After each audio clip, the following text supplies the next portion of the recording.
오늘은 종려주일로 지켜야 되는데요. 이게 손바닥처럼 보입니까, 여러분? 팜 선데이라고 그럽니다, 영어로는. 그래서 팜출이라고 그러는데요. 대추야자라고 그러죠, 우리말로는. 그래서 이걸 들고 예수님을 호산나 하면서 찬송했다고 그래서 이렇게 기념을 하게 되는데, 기독교 안에 좀 불편한 진실들이 몇 가지들이 있습니다. 성경에는 성탄절은 기록되어 있지 않습니다. 간접적으로 기록이 되어 있지. 12월 25일이 예수님 탄생일이 아닌 것은 우린 잘 알고 있지만, 그러나 불편하지만 다 지키기 때문에, 교회 역사에서 지키기 때문에 우리는 그날을 지키게 되죠. 예컨대 하나님께서는 7가지 명절밖에는 주시지 않았습니다. 하나님의 달력은 하나님이 정하셨습니다. 그런데 사람들이 예컨대 유대인들이 페르시아에서 이렇게 다 망하려고 하다가 하만의 간계를 이기고 하나님께서 구원해 주셨다 감사해서 무슨 절기를 하나 만들죠? 근데 하나님이 만드신 건 아니고 사람들이 만들었지만 역사에 이렇게 또 좋은 전통이 됐습니다. 불임절이라고 그러죠. 또 수전절이라고 하는 것이 있는데, 성전이 파괴되었다가 또 이것을 다시 성전을 고치는, 예수님 때도 수전절이 가까운지라 하는 말씀 성경에 나오지 않습니까? 그건 하나님이 정하신 건 아니고 사람들이 이렇게 했으면 좋겠다 하고 만들었습니다. 또 이스라엘에 가면은 이렇게 중간 시대에 전쟁에서 이긴 것을 감사하면서 촛대가 7개로 이렇게 되어 있는데 7개가 아니고 9개짜리 촛대가 있습니다. 그래서 하누카라고 얘기를 합니다. 이런 게 유대인들도 지키는 것들이에요. 오늘 이 종려주일, 여기도 우리는 불편한 진실을 가지고 있습니다. 구약 성경에 종려 가지를 들고 하나님을 찬송하는 것은 장막절 때이어야 합니다. 장막절 때이어야 하고, 또 성경에는 마지막 장막절인 예수님 재림의 천년 왕국 때 이것을 들고 있는 사람들이 14만 4천 명과 셀 수 없이 많은 흰 옷 입은 사람들, 공중에 휴거된 사람들이 그것을 들고서 주님을 찬송하는 장면이 나옵니다. 그건 구약에 예언된 그대로 이루어지게 됩니다. 근데 예수님 당시에 약 2000여 년 전에 이 종려가지를 들고 언제 흔들어야 되죠? 장막절 때 흔들어야 되는데 6월절 때 흔들었습니다. 6월절, 예수님은 어린 양으로 죽으러 가시기는, 왕으로 오시는 것이 아니라 죽으러 가시는 것으로. 물론 예수께서 오셔서 천국, 눈에 보이지 않는 하나님의 나라를 건설하기 시작했기 때문에 만왕의 왕이요 만주의 주가 되시지만, 물리적으로는 예수님께서 천년 왕국 때 왕으로 다스리게 됩니다. 천년 동안. 그러면 6월절 어린 양으로 예수님은 돌아가시려고 하는데, 사람들이 이걸 들고 호산나 찬송하리 그러다 하면서 왕이 되달라는 겁니다. 그래서 예수님께서는 나는 왕이 아니고, 왕으로 오실 때는 뭐 타고 오실까요? 백마 타고 오십니다. 백마 탄 왕자로 백마 타고 오십니다. 그래서 어린 나귀, 나귀 새끼를 타고 겸손하게 들어가서 나는 양으로 죽으러 간다, 이렇게 말씀하신 거죠. 그것이 바로 2000여 년 전에 종려나무 가지를 흔들었던 그 사람들이 2, 3일 뒤에 똑같은 사람들이 예수님을 십자가에 못 박아 죽여달라고 그렇게 소리를 쳐가지고 예수님을 결국 십자가에 못 박아 죽이게 됩니다.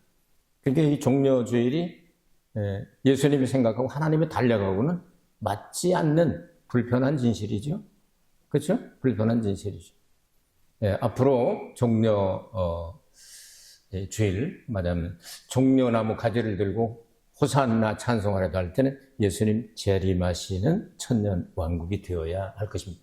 성경은 그렇게 말씀하고 있습니다. 이런 내용들을 생각하면서 오늘 종려주일에 준비한 설교는 대제사장의 기도의 능력입니다.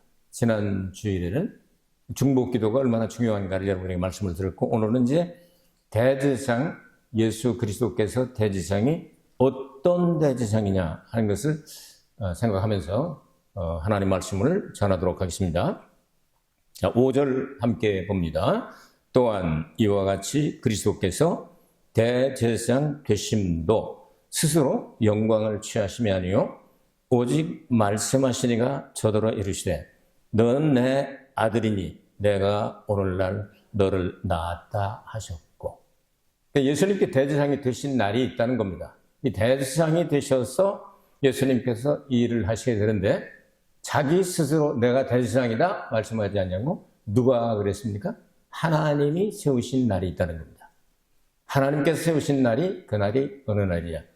내가 오늘 너를 낳았다, 이렇게 말씀하셨습니다. 자, 그럼 독생자라는 단어를 여러분 들어보실 겁니다. 독생자라는 말이 성경에는 5번 나옵니다. 요한복음에 4번, 요한 1서 4장 9절에 1번. 여러분 주보를 이렇게 열어보시면은 이게 다 기록이 되어 있으니까 참고하시기 바랍니다. 요한복음 1장 14절, 1장 18절, 3장 16절, 3장 18절, 요한 1서 4장 9절. 주보는 여러분 핸드폰에 들어있죠? 핸드폰 여러분 나오게 됩니다. 교회 마크에 있는 그것을 여러분 다운받아서 한번 해놓으면 그 다음은 쉽습니다. 그냥 또 계속 누르면 나오니까요. 자, 독생자라고 하는 단어는 성경에서 우리말을 번역을 다 똑같이 잘 했기 때문에 큰 문제가 되지 않습니다. 독생자라는 말은 모노게네스라고 합니다. 모노란 말은 하나라는 뜻이잖아요. 모노게네스라는 말인데 5번 동일하게 하나님의 독생자를 이야기합니다. 그러니까 하나님이 아들이 영원히 하나밖에 없다 하는 뜻입니다. 그런데 예수님께서 대제사장으로 이렇게 사역을 감당하시게 된 6월절 어린 양으로 죽으시면서 대제사장이 되시는 것은 언제 하나님께서 선포하는, 오늘 내가 너를 낳았다. 오늘 내가 너를 낳았다. 이렇게 말씀하시죠? 그러면 예수 그리스도께서 오늘 내가 너를 낳았다 하는 예언의 말씀이 시편 2편 7절에 나옵니다. 그럼 시편 2편 7절에 오늘날 내가 너를 낳았다. 그러니까 하나님께서 아버지가 되셨다. 독생자는 영원 전부터 독생자이기 때문에 아버지신데 또 말씀하십니다. 내가 오늘 또 다른 아버지가 됐다 하는 뜻이죠. 자, 그 말씀을 신약성경에서는 사도행전 13장 33절에 예수님이 십자가에 달려 죽으셨다가 부활하시는 날 선포하게 됩니다. 부활하시는 날 오늘 내가 너를 낳았다. 이렇게 말씀하셨다는 거예요. 그럼 그날 하나님께서 독생자에게 또 다른 이름 하나를 주셨는데 그 이름을 여러분은 잘 아시죠? 뭐죠? 맏아들이라는 뜻입니다. 자, 우리 성경에는 죽은 사람 가운데서 제일 먼저 나왔다 이런 식으로 번역한 요한계시록 1장 5절 주보에 보면 앞뒤가 1장 5절과 1장 6절로 이렇게 미스프린트가 하나 있는데요. 1장 5절입니다. 계시록 1장 5절 같은 데도 그렇고요.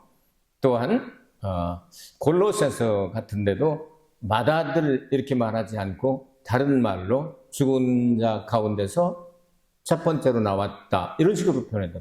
근데 성경 원어에는 똑같습니다. 프로토토코스라는 단어가 딱 5번 나옵니다. 독생자도 5번, 그리고 맏아들도 5번. 그 맏아들이라는 말은 무슨 말이냐면 독생자하고 같은 분이라도 독생자라는 말과 맏아들이라는 단어는 다르게 사용될 수가 있죠. 그렇죠? 독생자는 절대로 동생이 있을 수가 없는 것을 독생자라고 말하지만 맏아들이라는 이름을 붙이면 어떻게 될까요? 동생이 있을 수도 있다. 맞습니까? 맞죠? 그럼 합법적으로 예수님의 자, 우리말로 형제를 뭐를 형제라고 이야기를 하죠? 그냥 뭐 친한 사람 보고 형제 이렇게 합니까? 피를 나눈 사람을 문법적으로는 형제라고 말하죠. 그럼 예수님의 보혈을 나누어 가진 사람들이 예수님을 믿고 하나님의 자녀가 되는 권세를 얻게 되는 거죠. 그 이름을 믿고 피를 나눠 가진 사람, 예수님 형제라고 말할 수 있습니까? 맞습니까? 네, 예수님 형제가 된 겁니다.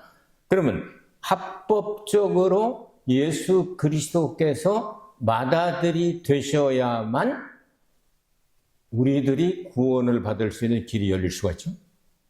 예컨대 예수님을 왕으로 삼으려고 유대인들이 막 그냥 오병이어의 기적이나 여러 가지를 보고 나서 왕으로 삼으려고 하고 뭐 헬라, 그리스 사람들까지 와서 좀 만나게 해달라고 빌립보고 만나게 해달라고 그러니까 자기네 나라로 끌고 가서 말 잘하는 사람, 그리스 사람들은 말하는 게 취미니까 그래서 거기서 그 사람들은 허구한 날 그냥 아레오바고나 이런 이 파르테논 신전 앞에 여기 광장에 모여가지고 계속 토론을 하는 걸 즐겨하는 사람, 그것을 토론해서 전부 이기고 마지막으로 이거다 할 때까지 계속 하는 걸, 그걸 보고 심포지엄이라고 이야기를 하죠.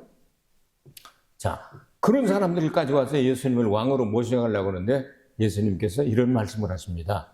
한 알의 밀이 땅에 떨어져 죽지 아니하면 한 알 그대로 있고 죽으면 많은 열매를 맺느니라. 요한복음 12장 24절. 바로 헬라 사람들, 그리스 사람들이 왕으로 모셔가려고 할 때 하시던 말씀이죠. 그럼 한 알의 밀을 독생자라고 생각을 한번 해봅시다. 한 알의 밀이 땅에 떨어져 죽지 않으면, 예수님께서 십자가 달려 죽으시지 아니하면 한 알 그대로 있고 독생자로 그냥 계시고 영원히. 그런데 죽으면 많은 열매를 맺느니라. 맏아들로 부활하시게 되면, 부활의 첫 열매가 되시면 우리도 부활하여 예수님처럼 될 수가 있는 사람들이 있다. 이 사람들을 교회라고 말하기도 하고 신부라고도 이야기를 한다. 이해되어집니까? 이렇게 하나님의 아들이라고 부르신 그분이 세워주신 대제사장이다. 그 말씀, 5절 말씀입니다. 자, 해석됐습니까? 그 다음에 넘어가도 되겠습니까? 자, 하나님께서 세우신 대제사장은 하나님의 아들을 대제사장으로 세우셨다는 얘기를 했습니다. 그러면 이걸 구약의 예표를 통해서 멜기세덱이라는 이름이 오늘 성경에 나오죠? 멜기세덱이 누굽니까? 멜기세덱은 구약 성경에 딱 두 번 나옵니다. 하나는 아브라함 때 나오고 또 하나는 다윗이 노래를 만들 때 시편 110편 4절에서 멜기세덱의 반차, 그러니까 멜기세덱의 그 계통을 따라서 영원한 대제사장이 되신다. 근데 멜기세덱은 누굽니까? 그 이름을 번역한 즉 의의 왕이요 살레망 평강의 왕이요 아버지도 없고 시작도 없고 끝도 없고 의의 왕이고 누구 같습니까? 하나님 같잖아요. 하나님의 아들과 방돌하다, 똑같이 생겼다 그 말이에요. 그러니까 하나님의 아들로 표현된 그분이 멜기세덱의 반차를 쫓아 영원한 대제사장이 되셨다. 어제나 오늘이나 영원토록 동일하신데 멜기세덱의 반차를 쫓았으니까 아론의 반차가 아니다. 아론의 반차를 쫓은 사람들이 대제사장이 되는데 아론 집안에서도 이렇게 착한 일을 하나님께서 기뻐하시는 일을 해가지고 비느하스라고 하는 그 집안 사람들 아니면 대제사장이 못 됐습니다. 유대인 지금까지도 그래요. 그 집안 사람만 대제사장이 될 수 있는데 그 사람들은 사람입니까? 하나님의 아들입니까? 사람이죠. 그러니까 자기들이 죄가 있어요, 없어요? 사람이니까 죄가 있죠. 그래서 대제사장 역할을 하려면 먼저 자신을 위한 속죄 제사를 드려서 용서함을 받고 난 다음에 백성들이 죄를 가지고 1년에 한 번씩 지성소에 들어가서 용서받으면 살아서 나오게 된다. 이해되어집니까? 그런데 예수님은 죄가 있으세요, 없으세요? 없어요. 그러니까 아론의 반차를 쫓은 것이 아니라 멜기세덱, 누군지도 모르죠. 멜기세덱 한번 나왔다가 싹 사라졌으니까. 그런데 히브리서 7장에 보면 멜기세덱은 의의 왕이요 평강의 왕이요 아버지도 없고 끝도 없고 시작도 없고 뭐 하나님 얘기하는 거잖아요. 그 하나님의 아들 독생자 예수 그리스도가 멜기세덱의 반차를 쫓아 대제사장이 되시게 되는데 예수님이 맏아들로 부활하시면서 대제사장의 칭호를 얻게 될 것을 말씀하셔서 멜기세덱의 반차를 쫓아서 예수님께서 대제사장이 되셨다. 여기까지 이해되셨습니까? 네, 되셨습니다. 자, 그러면 이제 예수님은 자신을 위한 속죄 제사가 필요합니까? 필요하지 않습니까? 하나님의 아들인데 필요하지 않죠. 그래서 멜기세덱의 반차를 쫓았다. 그런 대제사장이다. 이렇게 말씀한 거예요.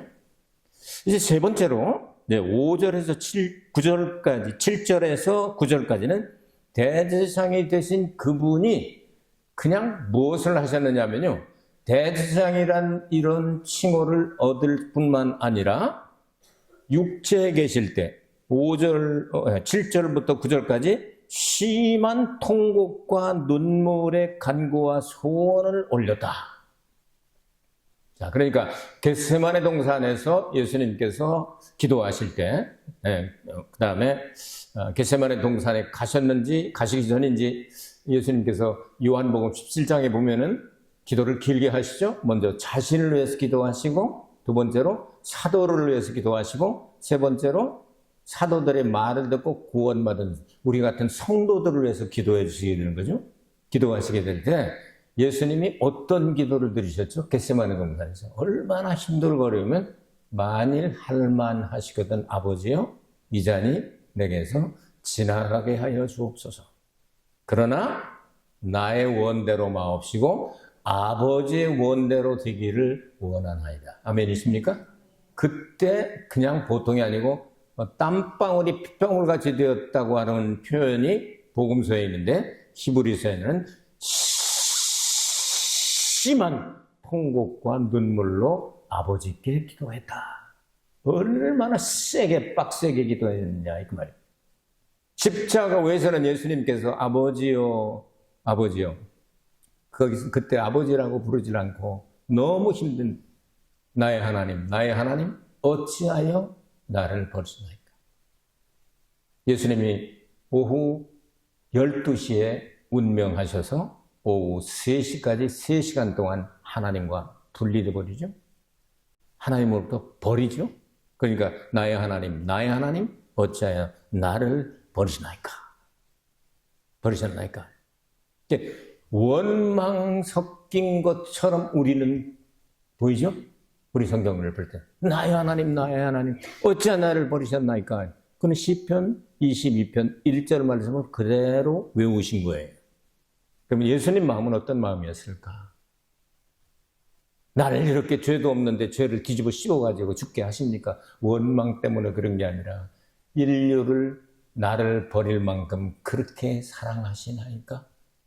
나의 하나님 어찌하여 나를 버리셨나이까?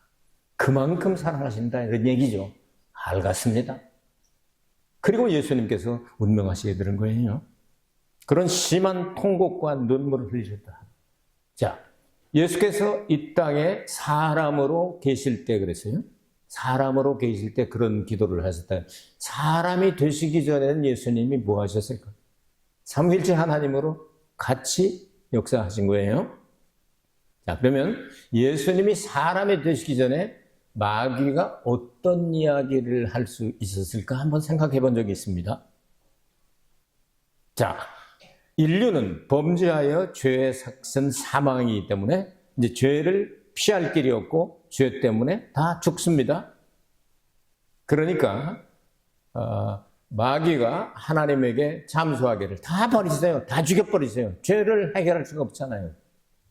그러면서 하나님을 향하여 제2위 되신 성부와 성자와 성령, 성자 되신 예수님이 아직 성육신 하시기 전이니까 이렇게 얘기할 수 있지 않겠어요?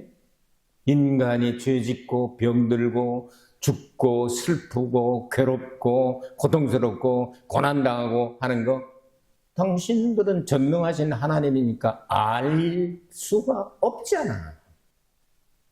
그렇게 싸가지 없이 말을 할 수가 있겠죠? 그럼 어떻게 생각하세요?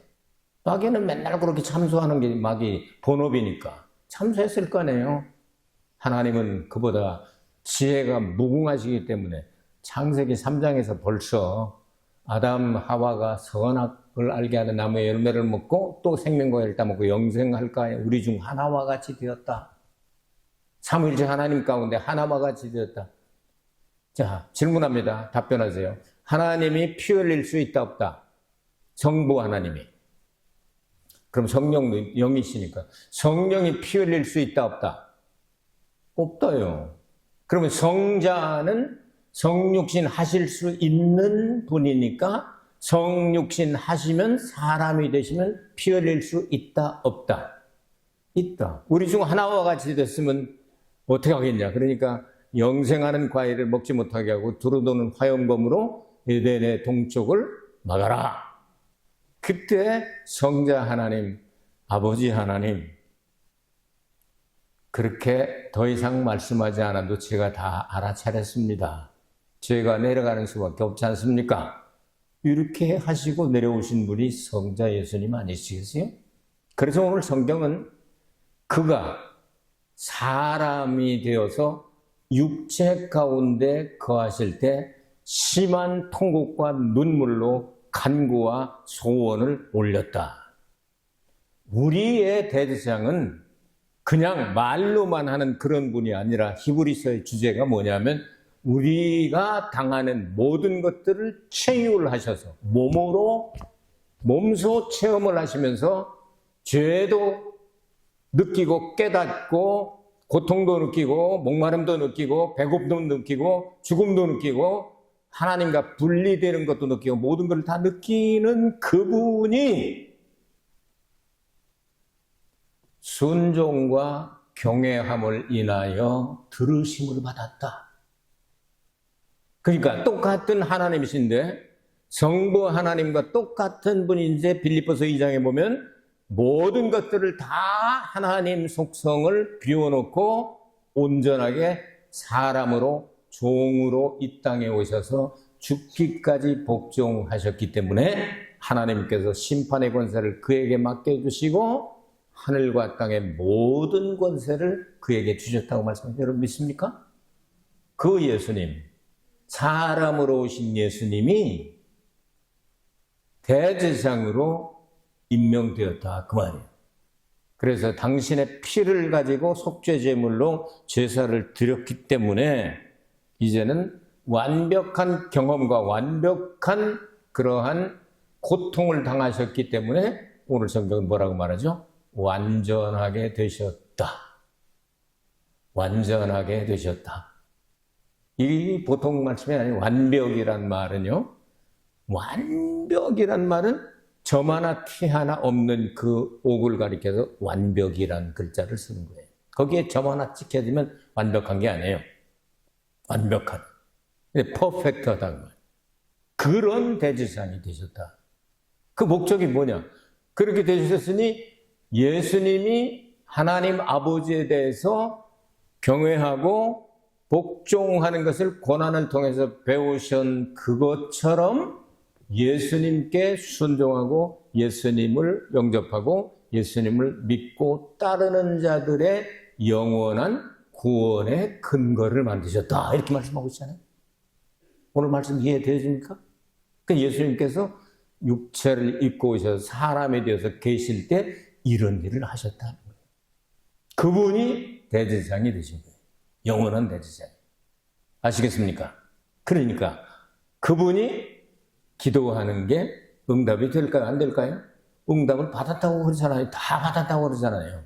완벽하게 들어주셨다고 말하잖아요. 하나님께서. 그분이 바로 우리의 대제사장으로서 우리를 위하여 기도해 주시는데 과연 누가 그 기도를 막을 자가 있느냐 그 말이에요. 그러니까 죽어야 마땅한 우리들을 살려서 영생을 주시고 부활의 능력을 주시는 능력이 육체를 입고 오신 대제사장 예수 그리스도의 기도의 능력이다 그 말이에요. 이보다 더 큰 능력이 어디 있겠어요? 최소한 지난 주일날 여러분들에게 말씀드린 것처럼 여러분을 위해서 기도할 사람이 나를 위해서 별로 없어 하고 실망하는 분들이 계십니까? 대제사장 예수 그리스도께서 지금도 세 번째 하늘에서 우리를 위하여 친히 간구하여 주신다. 엄청난 거네. 정리합니다. 대제사장 대신 예수 그리스도가 우리를 위하여 친히 간구하여 주시는데 그분이 어떤 분이냐? 하나님의 아들이시다. 근데 하나님의 아들이란 뜻은 성경은 두 가지를 가리킨다. 하나는 독생자.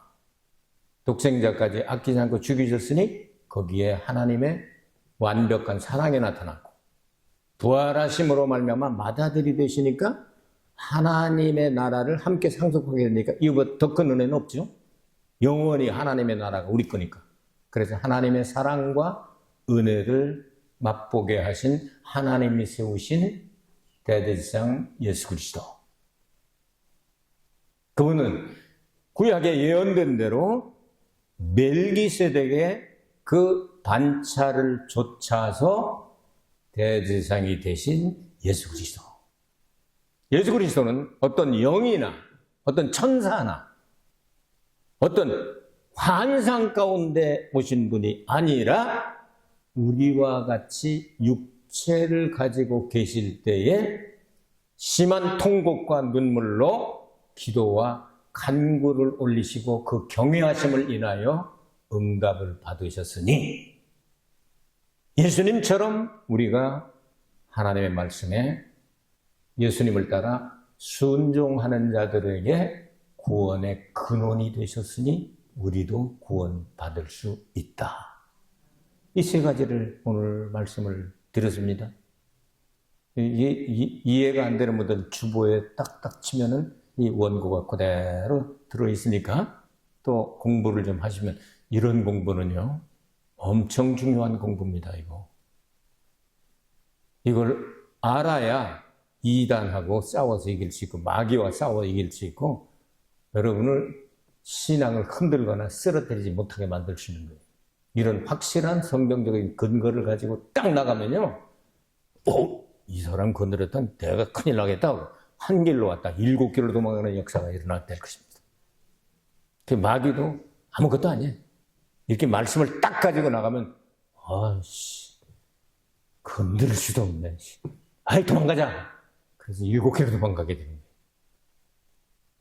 다가오는 한 주간 동안 이 말씀을 묵상하시면서 여러분 부활의 능력과 기쁨을 맛봐야 되지 않겠습니까? 하나님께서 허락하시면 다음 주일의 설교 제목은 부활의 능력입니다. 이제 부활의 능력을 우리가 체험을 해야 되지 않겠어요? 한 주간 동안 여러분 예수님을 깊이 생각하시면서 지내게 되시길 주의 이름으로 축복합니다. 은혜가 풍성하신 아버지 하나님, 오늘 대제사장 되신 예수 그리스도가 하나님의 아들로서 멜기세덱의 반차를 좇아 더구나 영이 아니라 우리와 같은 육체를 가진 사람으로 계실 때 심한 통곡과 눈물로 간구와 기도를 올려서 응답을 받고 경외하심을 인하여 들으심을 얻어서 우리도 예수님 뒤따라 하나님의 아들이란 칭호를 받으며 주님과 함께 영원한 아버지의 나라를 상속하게 하옵소서. 예수 그리스도의 이름으로 기도하옵나이다. 아멘.